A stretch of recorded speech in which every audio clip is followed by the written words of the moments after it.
కట్టుబాట్లు సామాజిక రుగ్మతలను దాటుకుని ప్రతిభను వెన్నుతట్టి ప్రోత్సహిస్తే అది అంతర్జాతీయంగా గుర్తింపు పొందేందుకు తోడ్పడుతుంది.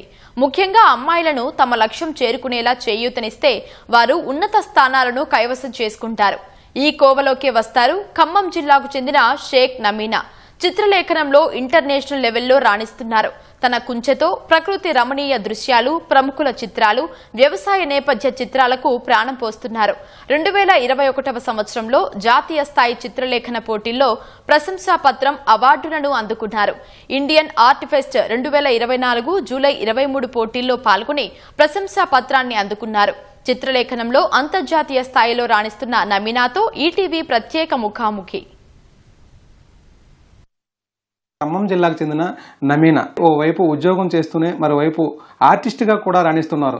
అంటే ఆర్టిస్ట్గా 360 డిగ్రీస్ కూడా అనేక బొమ్మలు వేస్తున్నారు. ఇటు స్వతంత్ర సమరయోధులు కావచ్చు, అలాగే ముక్కోటి దేవతలు కావచ్చు, అలాగే వ్యవసాయ రంగంకు సంబంధించిన నేపథ్యం కలిగిన ఫోటోలు కూడా వేస్తూ రాణిస్తున్నారు. అయితే ఆమె మనతో ఉన్నారు. మరిన్ని విషయాలను నమీనా గారిని అడిగి తెలుసుకుందాం. మేడం నమస్తే. మేడం నమస్తే సార్. ముఖ్యంగా మీ కుటుంబ నేపథ్యం ఏంటి? ఆర్టిస్ట్గా రావాలని ఎప్పుడు అనిపించిందండి? నేను వ్యవసాయ కుటుంబం నుంచి వచ్చాను. మా నాన్నగారి పేరు షేక్ అబ్దుల్ మీరాంబి. నా చిన్నతనం నుంచి నాకు పెయింటింగ్ అన్న, డ్రాయింగ్ అన్న చాలా ఇష్టం. మా నాన్నగారి ప్రోత్సాహంతో ఇంత దూరం వచ్చాను.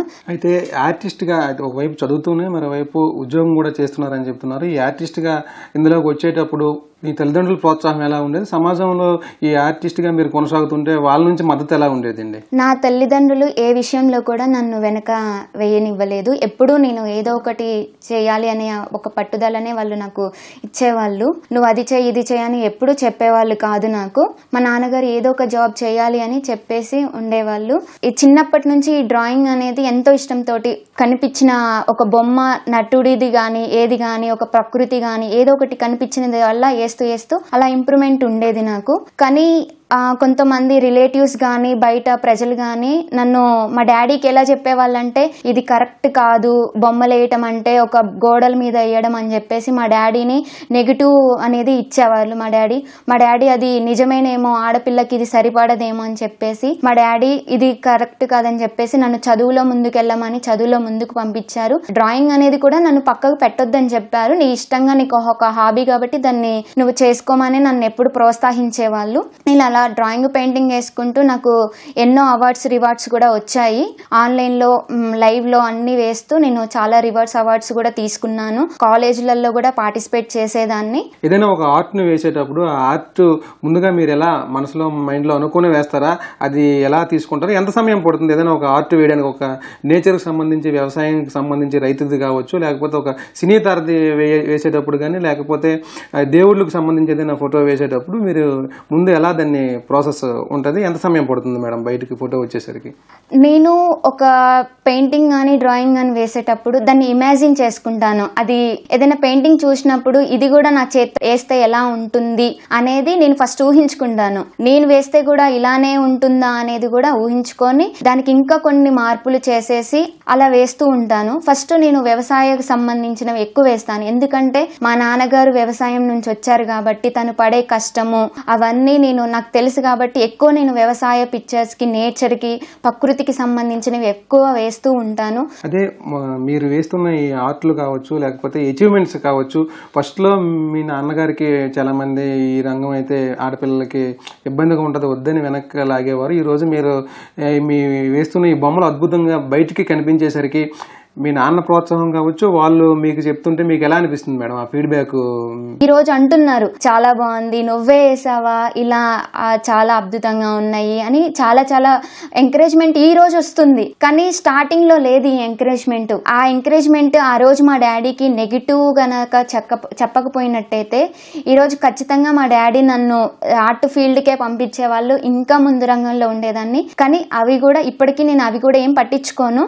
ఇంకా ముందు నా ఆర్టిస్ట్ అనేది నేను ముందుకు వెళ్తూనే ఉంటాను. మొత్తానికి ఇప్పటి వరకు మీ ప్రయాణం అయితే ఇలా సాగుతుంది విజయవంతంగా. మీ అంతిమ లక్ష్యం అంటూ ఒకటి ఉంటుంది కదా, అది మీ గోల్ ఏంటి మేడం, మీ అంబిషన్? నా అంతిమ లక్ష్యం వచ్చేసి నేను ఒకటే అనుకుంటున్నాను, నాలాంటి ఆడపిల్లలు ఎందరో ఉన్నారు ఇట్లా డ్రాయింగ్, పెయింటింగ్ విషయంలో. కాకపోతే వాళ్ళకి కొంచెం సపోర్ట్ లేదు.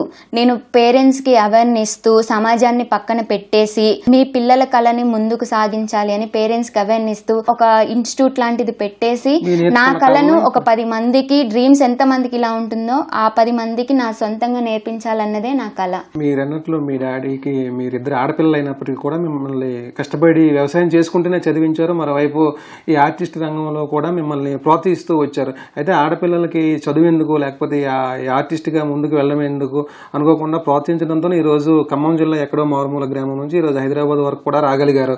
అయితే ఆడపిల్లల్ని చదివించాలి, ప్రోత్సహించాలి అనే మీరు అంటారా మేడం సందేశం?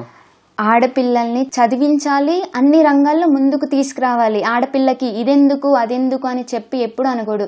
ఈరోజు సమాజం అనేది చాలా డెవలప్ అయింది.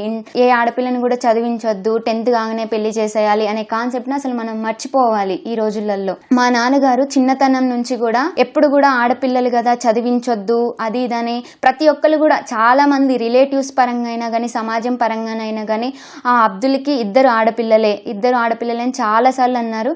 కానీ ఏ రోజు కూడా మా నాన్నగారు అసలు నాకు ఆడపిల్లలు అనే మాట రాకోకుండా మా చిన్నప్పటి నుంచి కూడా చదివించాలని మమ్మల్ని ముందుకు కొనసాగిస్తూనే ఉన్నారు. ఇది మొత్తానికి నమీనా గారు చెబుతున్నారు. సాధారణ మధ్యతరగతి కుటుంబంలో జన్మించినప్పటికీ మనకి కళలు ఉంటాయి. ఆ కళను కూడా సాధించడానికి తల్లిదండ్రులకు ప్రోత్సహిస్తూనే మనం కూడా ఆ కళను సాకారం చేసుకోవాలి. ఏదైతే ఇష్టమైన రంగాన్ని మహిళలు కావచ్చు ఎవరైనా కూడా ఆ రంగాన్ని ఎంచుకుని ఆ రంగంలో ముందడుగు వేయాలని నమీనా గారు సూచిస్తున్నారు. వీడియో జర్నలిస్ట్ సూర్యతో సూర్యబాబు, ఈటీవీ న్యూస్, హైదరాబాద్.